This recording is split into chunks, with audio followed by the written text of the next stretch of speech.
आप सभी भाई बहनों का आध्यात्मिक ज्ञानात्मक चैनल की ब्रह्म मुहूर्त उपदेश ज्ञान कक्षा में एक बार फिर स्वागत है। आज की चर्चा का विषय है 3 हथकड़ियाँ।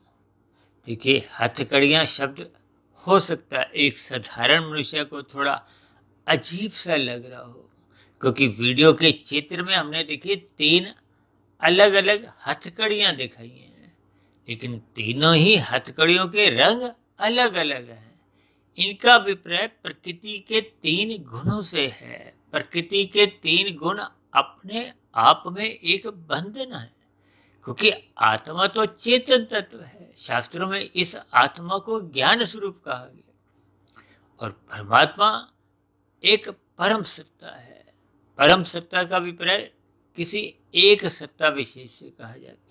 उसी सत्ता विशेष को देखिए आनंद स्वरूप कहा गया है, क्योंकि ये परम आत्मा है। परम शब्द किसी एक सत्ता के लिए लगता है। हम सभी आत्मा तो देखिए अनंत हैं, भले ही निश्चित है। निश्चित इसलिए क्योंकि कोई जन्म मरण का बंधन तो आत्मा पर है। आत्मा तो एक नित्य तत्व है, लेकिन ज्ञान स्वरूप है, आनंद रहित है। कहीं कहीं एक साधारण मनुष्य को थोड़ा भ्रम की स्थिति हो जाती है। और जब जब हम देखिए माया के 3 गुणों से बंध जाते हैं, यहाँ हम का अभिप्राय देखिए आत्मा से है, चेतन तत्व से। यही तो आत्मा पर देखिए 3 शरीरों के बंधन को हो, 3 गुणों के बंधन को हो, सब एक ही बात है। अब क्योंकि हमने ये 3 हथकड़ियाँ दिखाई हैं, इन हथकड़ियों का अभिप्राय देखिए बंधन से दिया जाता है। शास्त्रों में हालांकि इस संसार को ही माया भी कहा जाता है, भ्रम की एक स्थिति भी कहा जाता है। माया को देखिए कहीं कहीं एक स्वप्न की स्थिति भी कहा जाता है, एक माया झल भी कहा जाता है। देखिए अलग अलग स्थितियों की अलग अलग इनके भावार्थ हैं।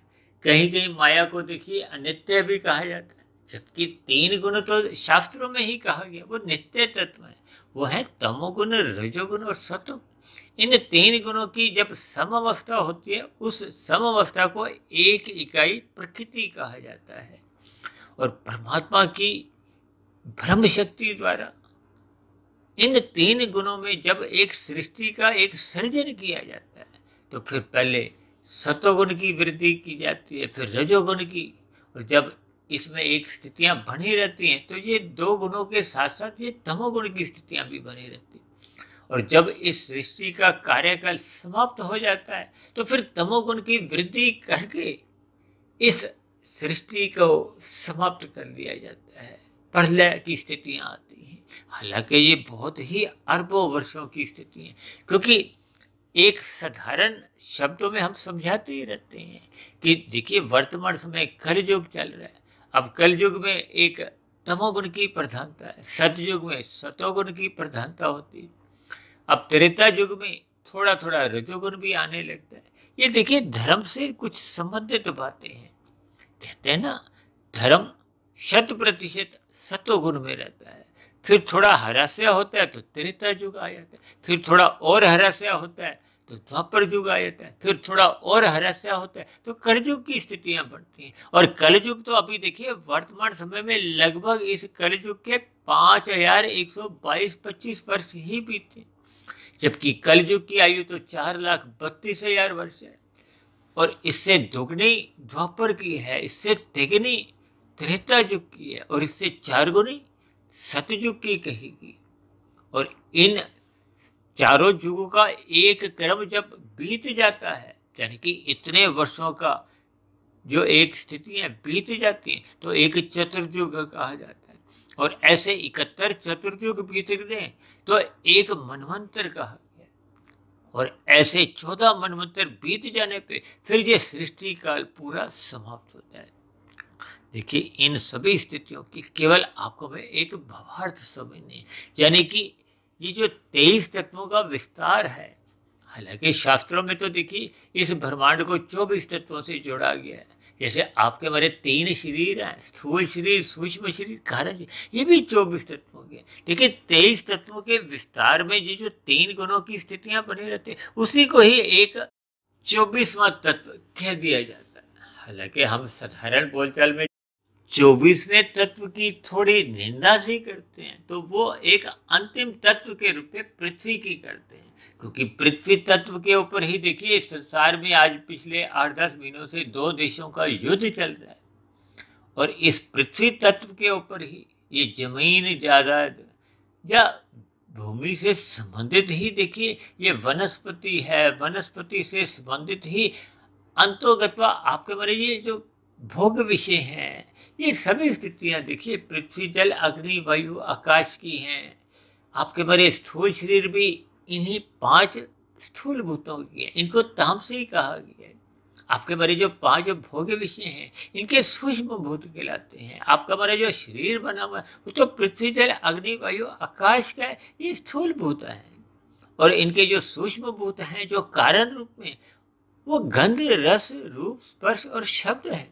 इन सभी स्थितियों को देखिए एक बंधन भी कहा जाता है, क्योंकि भौतिक जगत में ये जो 84 लाख प्रकार की जोनियां हैं, ये 84 लाख प्रकार की जोनियों में आपके हमारे अलग अलग जन्म होते हैं।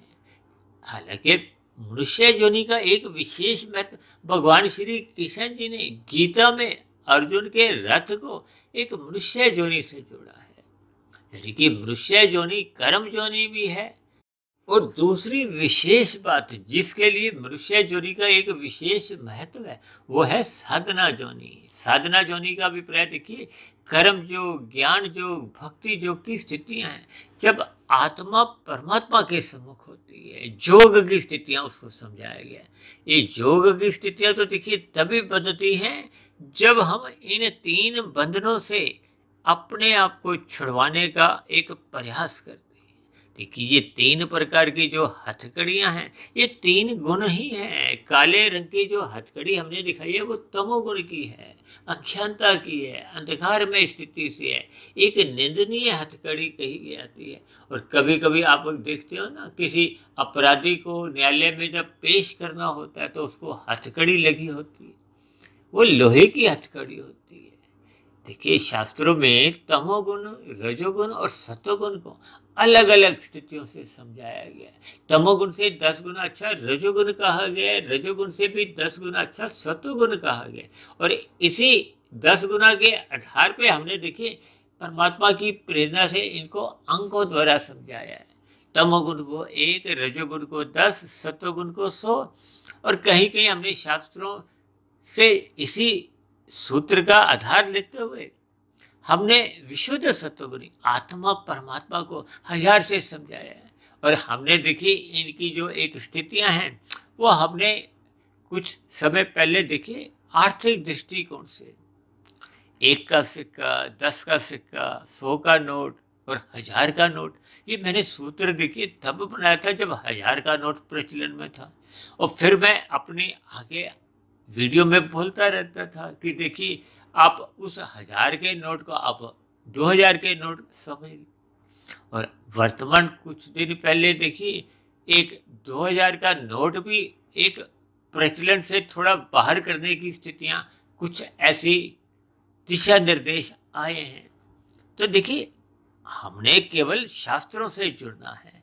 हमने ये जो नोटों की स्थिति है वो केवल शास्त्रों की बातों को समझने के लिए एक आधार रूप में, एक सूत्र रूप में लेना है। अब यदि 2000 का नोट भी नहीं है, 1000 का भी नोट नहीं है, तो इसका अभिप्राय ये नहीं है कि हमारी जो प्रतिदिन की बनने वाली जो वीडियो है, देखिए प्रतिदिन हम सुबह ब्रह्म मुहूर्त ज्ञान उपदेश के नाम से एक वीडियो प्रसारित करते हैं, जिसमें देखिए शास्त्रों की सिद्धांतिक बातों का, क्योंकि शास्त्रों में तो बार बार 3 ही तत्वों की चर्चा आती है, आत्मा और परमात्मा। परमात्मा आनंद स्वरूप सत्ता है और आत्मा ज्ञान स्वरूप है, ये दोनों चेतन सत्ता है। जबकि प्रकृति के 3 गुण, तमोगुण, रजोगुण और सतोगुण, ये एक नित्य सत्ता है। तब तो परमात्मा को सच्चिदानंद कहा गया है। सच्चिदानंद परमात्मा के लिए कहा जाता है, आत्मा के लिए कभी नहीं कहा जाता। और माया के लिए या प्रकृति के लिए तो एक दूर दूर तक कुछ एक चेतन तत्व से ही नहीं जोड़ा जाता। लेकिन चेतन तत्व में इच्छा होती है। इच्छा का अभिप्राय क्या है? सुख पाने की इच्छा होती है। अब आत्मा की सुख पाने की इच्छा क्या है? देखिए, हम कोई भी भाई बहन परम सुख चाहते हैं। हम रसगुल्ला क्यों खाते हैं? कि आपको में सुख मिलता है। और दूसरा हम खाते हैं तो उसमें उतना सुख मिलता नहीं है। बस यहीं से ही एक माया की स्थिति का आपको में बोध होने लगता है। तीसरा रसगुल्ले में दूसरे के तुलना में भी कम सुख मिलता है। और फिर चौथा पांचवा हम खाते ही नहीं, वो आपको में दुख देते हैं।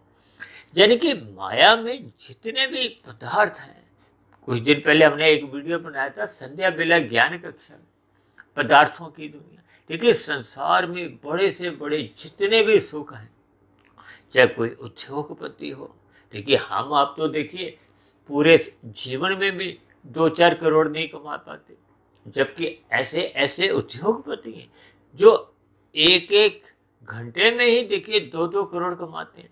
अब 1-2 घंटे में देखिए मनुष्य उस 2 करोड़ को खा तो सकता नहीं, लेकिन ये इनके भावार्थ को आपको में समझना होगा, मिले हुए जीवन के उद्देश्य को आपको में पहचानना होगा। हम सभी भाई बहनों को इन हथकड़ियों से, इन हथकड़ियों का अभिप्राय बंधनों से है, इन बंधनों से अपनी आत्मा को मुक्त करना है। ये जन्म मरण के बंधन से मुक्ति पानी है। क्योंकि वीडियो के चित्र में हमने देखिए 3 हथकड़ियां दिखाई हैं। एक हमने काले रंग की, काले रंग का अभिप्राय देखिए लोहे की आप ले सकते हो, और एक हमने थोड़ा रंगीन रंग की दर्शाई है। इसको आप देखिए लाल रंग की कहो, रंगीन रंग की कहो, एक संसारी कहो, क्योंकि हम रंगीन रंग को संसार से जोड़ते हैं। और संसार का दूसरा नाम क्या है? रजोगुण। एक साधारण मनुष्य की क्या स्थिति है? राशि है, रजोगुणी है।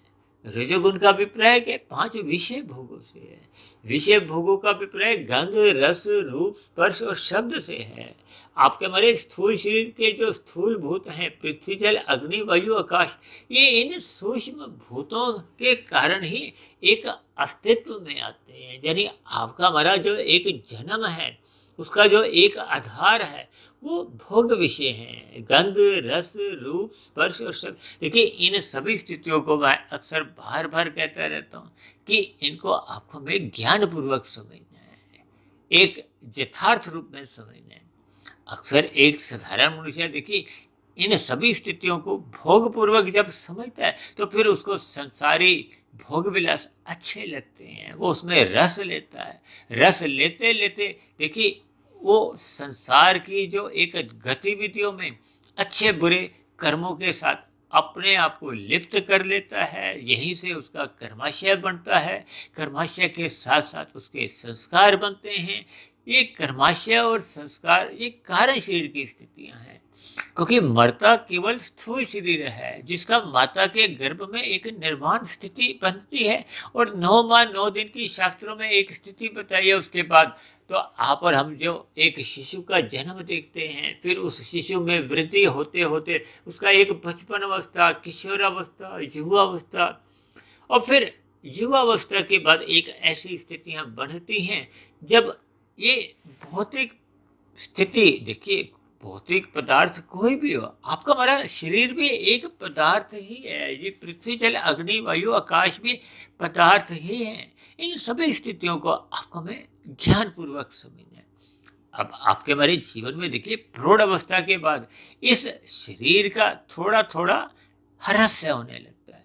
ह्रास होने का अभिप्राय क्या है? कि नई कोशिकाएं बन नहीं पाती या उतनी नहीं बनती, और घटने वाली कोशिकाएं अधिक होती हैं। तभी तो आपके हमारे स्थूल शरीर में देखिए प्रौढ़ावस्था के बाद वृद्धावस्था आने लगती है। आप देखोगे ना, आपका हमारा शरीर में थोड़ी झुर्रियां पड़ने लगती।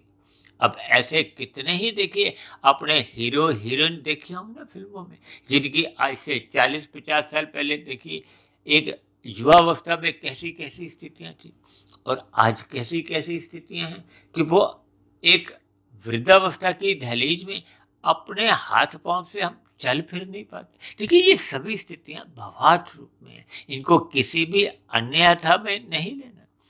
देखिए ये सभी स्थितियां आपके हमारे स्थूल शरीर की उन कोशिकाओं से कहो, एक वृद्धावस्था की स्थिति कहो, या इस स्थूल शरीर की स्थिति का आपको में बोध होना चाहिए कि ये जो हम दिन रात हाय तौबा हाय तौबा हाय तौबा का अभिप्राय क्या है कि हम अपने जीवन में देखिए आरंभिक स्थितियों में लाभ के लिए काम करते हैं, फिर लाभ में देखिए लोभ की स्थिति उत्पन्न हो जाती है। ये लोभ की स्थिति क्या है? देखिए लाभ को हम सत्वगुण से जोड़ते हैं, ये लोभ आते ही राशि स्थिति बन जाती है। राशि स्थिति का अभिप्राय क्या है? देखिए ये पीले रंग की हथकड़ी है। हम संसार को अधिक से अधिक पाना चाहते हैं।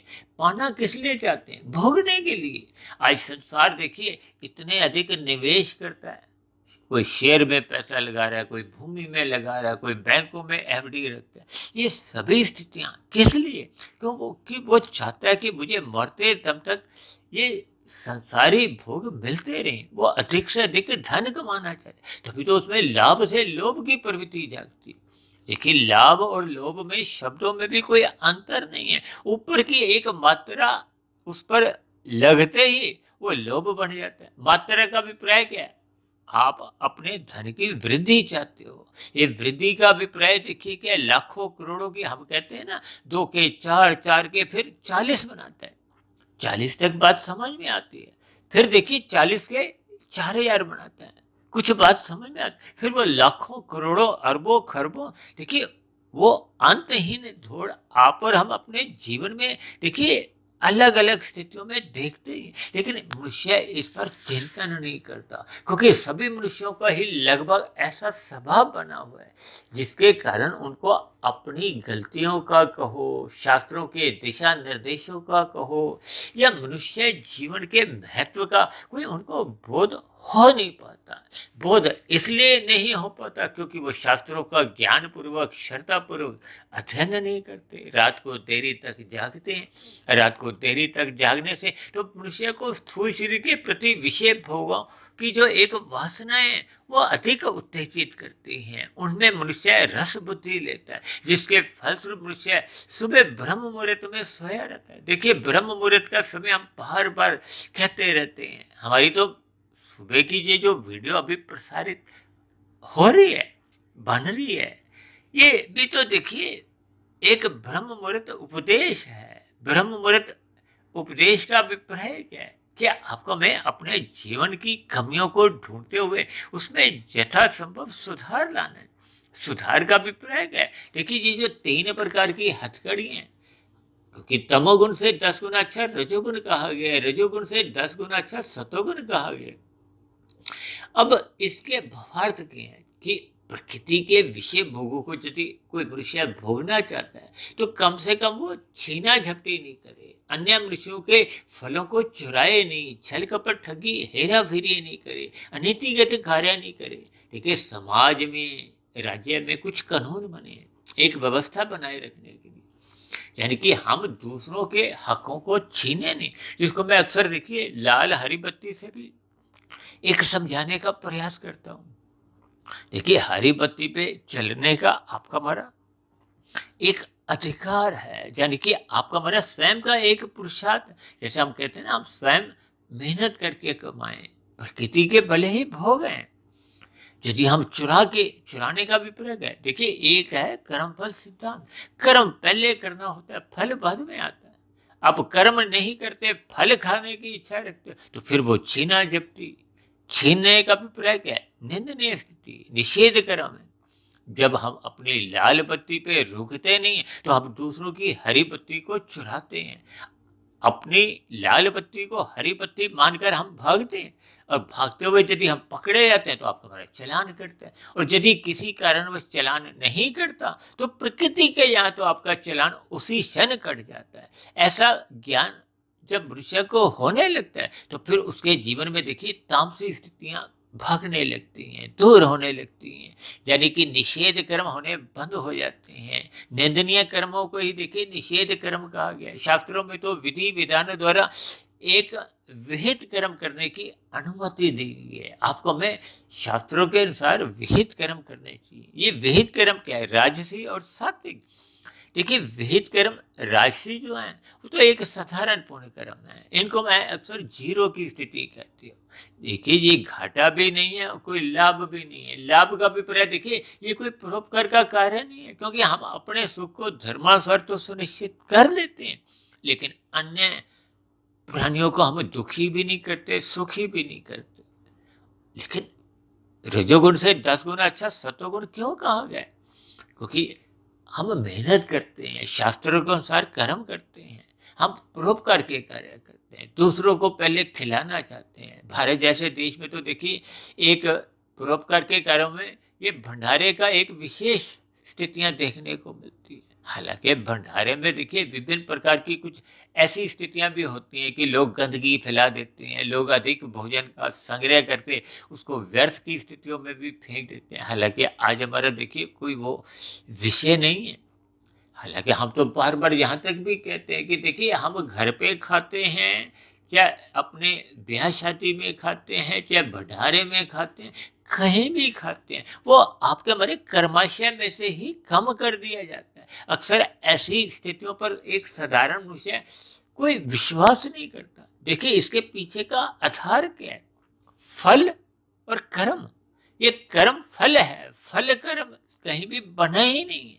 यानी कि शास्त्रों में कर्म फल सिद्धांत की एक स्थितियां आप और हमारे पढ़ने में आती है, यानी कि कर्म होने के बाद ही फल भोगने की एक स्थिति है। अक्सर कुछ भाई बहन मेरे इस व्यक्तिगत विचार से सहमत नहीं भी होते। देखिए सबके अपने अपने मत हैं, अपने अपने विचार हैं, अपना अपना ज्ञान है। ये सभी स्थितियों पर अक्सर हम देखिए कभी ना कभी चर्चा करते रहते हैं। वो तो आज हमारा देखिए 3 हथकड़ियों पर एक चर्चा चल रही है। देखिए हम प्रतिदिन सुबह कुछ गंभीर विषय लेते हैं जो शास्त्रों से प्रत्यक्ष रूप से ही संबंधित होते हैं, और शाम को थोड़े हम संध्या बेला ज्ञान कक्षा में थोड़े हल्के विषय लेते हैं जिनका देखिए अप्रत्यक्ष रूप से संबंध तो इन ब्रह्म मुहूर्त की ज्ञान कक्षाओं से ही होता है, शास्त्रों की सिद्धांतिक बातों से ही होता है। लेकिन उनके जो हम नाम रखते हैं संध्या बेला ज्ञान कक्षा में, वो कुछ देखिए आपके हमारे व्यवहार में जो जो दिनचर्या चल रही होती है, जब भौतिक स्थितियों में जो जो कुछ आपके हमारे व्यवहार में परिवर्तन आते हैं, चाहे आप राजनीतिक दलों के स्तर पर कुछ स्थितियां देखने को मिलती हैं, कोई जलवायु के स्तर पर, कुछ लोगों के व्यवहार में, चाहे वो फैशन से संबंधित हो, फिल्मों से संबंधित हो, चाहे खेलों से संबंधित हो। हालांकि ये सभी संसारी स्थितियों का हम कोई एक विशेष जिक्र कोई भोग दृष्टि से नहीं करते, केवल समझाने मात्र से, ताकि मनुष्य को अपनी कमजोरियां, जहां जहां कुछ उसकी कमजोरियां, उन कमजोरियों को हम दूर करें।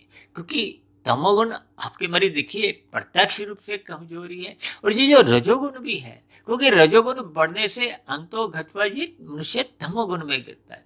इसीलिए तो देखिए ये जो पीले रंग की रंगीन रंग की जो हथकड़ी है, अक्सर मनुष्य देखिए इस हथकड़ी को पहनकर नाचता है, गाता है। यानी कि मनुष्य रजोगुण को अधिक से अधिक पाने में भोगता है, उसको अपने जीवन की एक सफलता मानता है। जबकि शास्त्रों में तो कहा गया रजोगुण के प्रति उदासीन रहो, तमोगुण की निंदा करो और सतोगुण की प्रशंसा करो। इसका अभिप्राय क्या है कि रजोगुण से 10 गुना अच्छा सतोगुण है। हमें परोपकार के कार्य किस लिए करने को कहा गया है? ताकि हम परमात्मा के मार्ग पर चलें, उस विशुद्ध सतोगुणी सत्ता, उस अनंत स्वरूप सत्ता से जुड़े, उस परमात्मा की नजदीकियां प्राप्त हो, क्योंकि वो तो अनंत स्वरूप सत्ता है।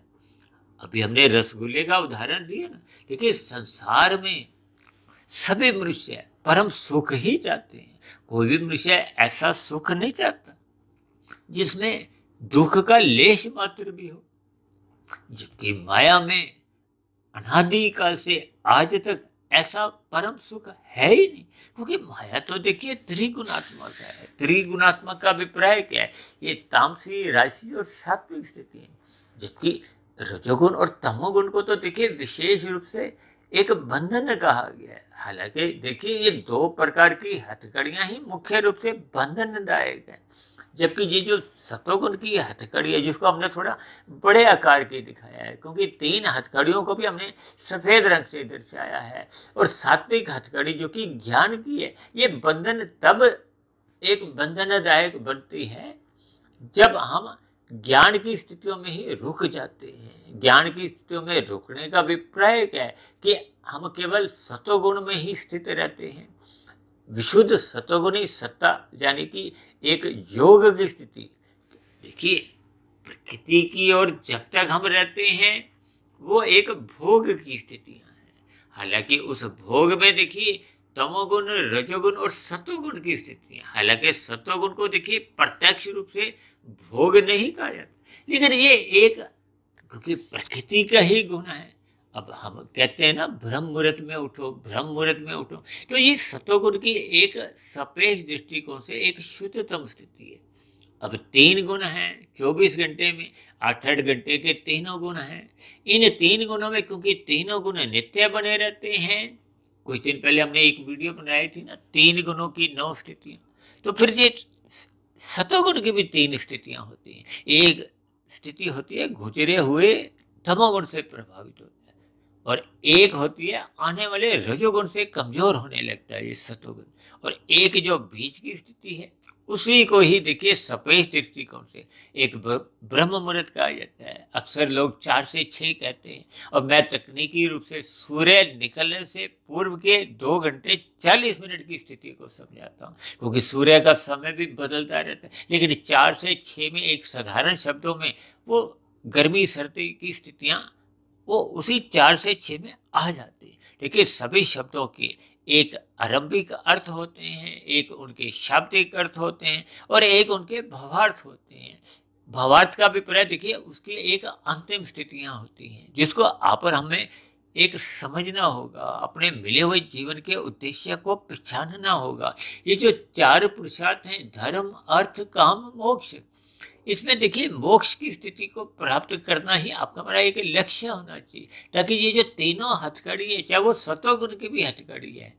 देखिए सतोगुण की हथकड़ी को हमने हथकड़ी इसलिए कहा क्योंकि वो भी तो एक प्रकृति का ही गुण है, यानी कि हमें मायातीत होना है।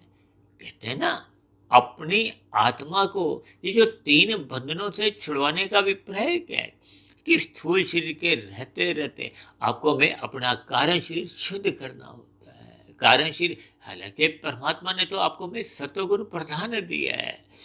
कारण शरीर में देखिए अहंकार तत्व होता है। ये जो समाज में अहंकार घमंड की जो एक तत्व है, उससे हमारा कोई एक स्थिति नहीं है। देखिए अहंकार एक तत्व है, जबकि एक घमंड वाला अहंकार, जब हम दूसरों को नीचा करते हैं, अपने आप को एक विशेष समझते हैं, वो घमंड वाला अहंकार है। और ये जो बुद्धि और मन है, परमात्मा ने तो मन और बुद्धि भी आपको में सात्विक दी है, यानी कि परमात्मा ने आपको मन, बुद्धि, अहंकार, ये अंतःकरण सात्विक दिया था। लेकिन हमने विषय भोगों में लिप्त रहते हुए इस संसार के भोगों को धर्मानुसार भी भोगा, फिर मर्यादा में एक भोगते भोगते कब वो हम उसमें प्रमाद में आ गए, उन विषय भोगों को अमर्यादित ढंग से भोगने लगे। ये जो 24/7 की जो स्थितियां आप समाज में अलग अलग देशों में भी देख ही रही हो, अब विदेशों में तो भोग बढ़ने के साथ साथ अब यही स्थितियां कुछ भारत में भी देखने को मिलती हैं, जबकि भारत को तो देखिए आध्यात्मिक देश माना गया। इन सभी स्थितियों के आपको हमें भावार्थ समझने होंगे, अपने मिले हुए जीवन के उद्देश्य को पहचानना होगा। यानी कि सर्वप्रथम हमें अपने जीवन में ये जो अर्थ और काम है, जिसको मैं अभी समझा रहा था ना कि आपको हमें धन मर्यादा में कमाना है। धन मर्यादा में हम तभी कमाते हैं जब आपके मरी जो एक काम है, यानी कि भोग इच्छा है, वो भी मर्यादा में रहे। आज मनुष्य देखिए कितने ही वस्त्रों का एक संग्रह करता है, घर पे अलमारियां भर देता है।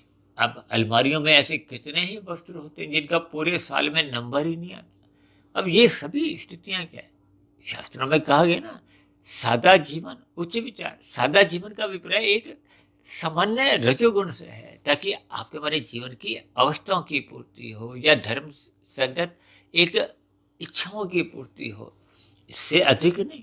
अब आपके हमारे शरीर को ढकने के लिए देखिए 4 से 10 जोड़ी वस्त्र से अधिक तो नहीं चाहिए, लेकिन मनुष्य जब एक बहुत अधिक इनका संग्रह करने लगता है, अब देखिए लाभ से जब लोभ में हम जाते हैं, लोभ से जब हम संग्रह में गिर जाते हैं, तो ये तामसी स्थितियां उत्पन्न होती हैं। इन सभी स्थितियों के एक गहरे भावार्थ होते हैं। मनुष्य जब पदार्थों को अधिक महत्व देता है, विषय भोगों को अधिक महत्व देता है, तो उनको भोगते भोगते मनुष्य प्रमाद में आने लगता है। देखिए ये एक प्रकृति की ऐसी स्थितियां हैं। आप एक भोग 1 घंटा भोगते हो, फिर 2 घंटे 4 घंटे, तो फिर मनुष्य उन भोगों को भोगते भोगते उनका व्यसनी बन जाता है, प्रमाद में आ जाता है। फिर प्रमाद में ये जो परमात्मा के जो ज्ञान की स्थिति है, फिर सुनने में वो बेरुचि बढ़ने लगती है। भले ही आरंभिक स्थितियों में मनुष्य देखिए परमात्मा की कोई निंदा नहीं करता, सतोगुण के विरुद्ध नहीं जाता, लेकिन वो धीरे धीरे जब मनुष्य का एक प्रमाद की स्थिति गहरी बनती जाती है, आलस्य में आ जाता है, आलस्य में आते आते वो उन विषय भोगों को भोगने का व्यसनी बन जाता है, तामसी वृत्तियां जन्म लेने लगती हैं, विकार पनपने लगते हैं, नाचने लगते हैं। देखिए ये सभी स्थितियां कब मनुष्य के जीवन में बनने लगती हैं, आने लगती हैं और मनुष्य के पतन का कारण बनती है, मनुष्य को स्वयं भी पता नहीं चलता। देखिए ये सभी पशु वृत्तियां कब पनपती हैं, जब मनुष्य सत्संग करता नहीं है, जब सतोगुण को महत्व नहीं देता। देखिए जब हम सतोगुण को अपने जीवन में प्रवेश करने से रोकते हैं, अब देखिए शाम को सूर्य ढलता है तो सूर्य सब पीछे हटता है। देखिए इसके भावार्थ है। अब सुबह सूर्य आता है तो यदि हम सूर्य के प्रकाश को आने से रोकते हैं तो भी अंधकार में स्थितियां होती हैं। इसका अभिप्राय क्या, जो लोग सुबह सोए रहते हैं वो अपने खिड़की दरवाजे सूर्य के प्रकाश के लिए बंद कर देते हैं, आगे पर्दा भी कर देते हैं, ताकि उनके नींद में कोई विघ्न ना हो। नींद क्या है, ये भोगों की नींद है।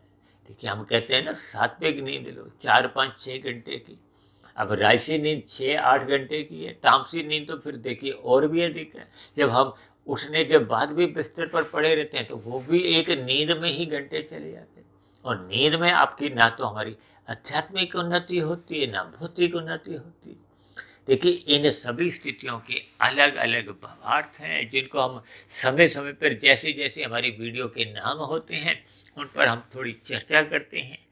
इन सभी स्थितियों के आपको में भावार्थ समझते हुए अपने विषय भोगों को एक मर्यादा में रखना होगा, ताकि आपके हमारे जीवन में सर्वप्रथम वो जो लोहे की हथकड़ी है, काले रंग की हथकड़ी है, तामसी हथकड़ी है, बुराई की है, निंदनीय कर्मों की है, पाप कर्मों की है, निषेध कर्मों की है, उन बुराइयों से आपको में बचना होगा।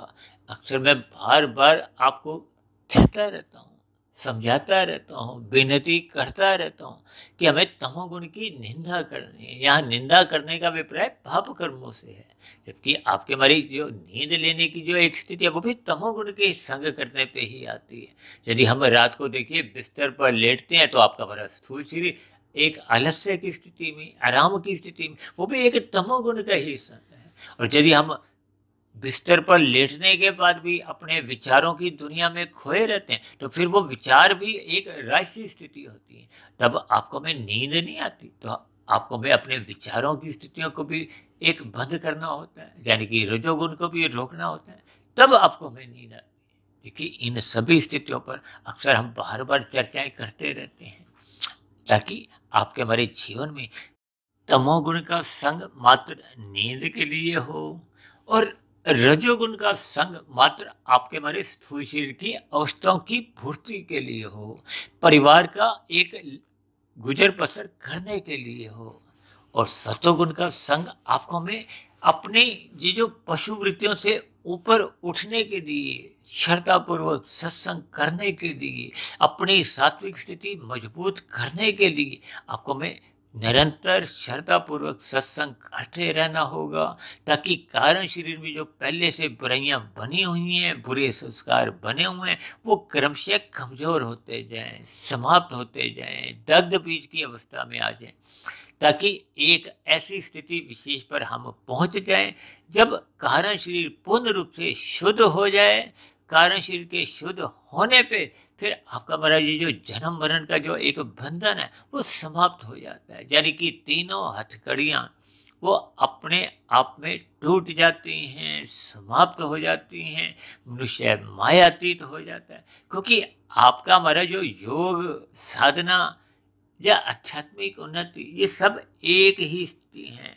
ये आपके हमारे जीवन का एक लक्ष्य होना चाहिए, यानी कि मोक्ष प्राप्ति के लिए आपको हमें अपना कारण शरीर पूर्ण रूप से शुद्ध करना होगा। यानी कि स्थूल शरीर के रहते रहते जब हम अपना कारण शरीर समाप्त कर लेते हैं, मायातीत कर लेते हैं, तो स्थूल शरीर की मृत्यु होने पे पुनः आपको हमें कोई भौतिक शरीर एक जन्म रूप में जाने को बाध्य नहीं करता। फिर मनुष्य एक मायातीत की स्थिति, यानी कि फिर आत्मा परमात्मा के सानिध्य में एक मोक्ष की स्थिति, आनंद की स्थिति, आध्यात्मिक शरीर की प्राप्ति को हो, ये सभी स्थितियां एक आनंददायक स्थितियां हैं।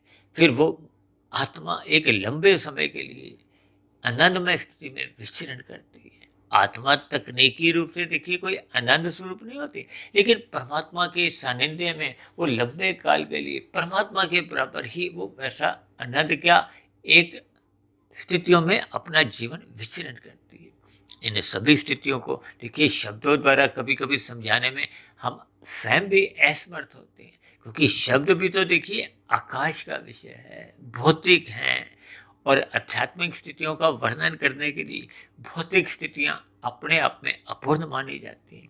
इन सभी स्थितियों के आप भावार्थ समझो और अपने मिले हुए जीवन में इन हथकड़ियों को, इन बंधनों को हम समाप्त करें, इन बंधनों को हम तोड़ दें। ऐसी सभी शुभ स्थितियां हम सभी भाई बहनों के जीवन में भी बनने लगें, ताकि मिला हुआ जीवन सफल हो, सार्थक हो। इन्हीं शुभकामनाओं के साथ चर्चा विशेष को यही विश्राम देते हैं। शाम को फिर मिलते हैं संध्या बेला ज्ञान कक्षा में। तब तक आप अपने आध्यात्मिक मित्र सुधीर भाटिया फकीर को इजाजत दें। और यदि वीडियो संबंधित आपके मन में अभी भी कोई प्रश्न उठ रहे हो, कोई मेरी कही गई बातें आपको आपत्तिजनक लगती हो, आधी अधूरी लगती हो, यानी मेरी कही गई बातों पर आपकी एक मतभेद हो, तो नीचे दिए गए कमेंट्स बॉक्स पर जाकर आप अपने प्रश्न, अपने सुझाव और अपनी आपत्तियों को लिखने के लिए भी आप स्वतंत्र हो। और यदि ये बनी हुई वीडियो आपको अच्छी लगती हो, आपके जीवन में आध्यात्मिक उन्नति के दरवाजे खोलने लगी हो, तो मेरी आप सभी भाई बहनों से विनती है कि समाज में सतोगुणी वातावरण का विस्तार करने के लिए, समाज में लोगों के बीच में भाईचारा बनाने के लिए इन बनी हुई वीडियो को आप अधिक से अधिक लोगों में शेयर करें, ताकि समाज में सभी मनुष्यों का ही नहीं, अन्य जीव जंतुओं का भी जीवन सुख में बीते। इन्हीं शब्दों के साथ अब चर्चा विशेष को यहीं विश्राम देते हैं। आप सभी भाई बहनों का भी चर्चा विशेष को ध्यानपूर्वक सुनने के लिए बहुत बहुत धन्यवाद।